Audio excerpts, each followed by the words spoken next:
నమస్కారం ఘంటారావానికి స్వాగతం. ముందుగా ప్రధాన అంశాలు. H1B వీసా ఫీజు పెంపువేళ ప్రధాని కీలక వ్యాఖ్యలు. విదేశాలపై ఆధారపడటమే దేశానికి అతిపెద్ద శత్రువని వెల్లడి.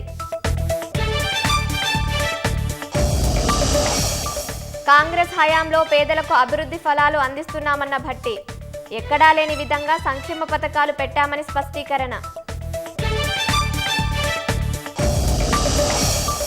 కాంగ్రెస్లోకి వెళ్లాలన్న ఆలోచనే లేదన్న కవిత. సీఎం రేవంత్ రెడ్డి మాటలు అర్థరహితమని వ్యాఖ్య.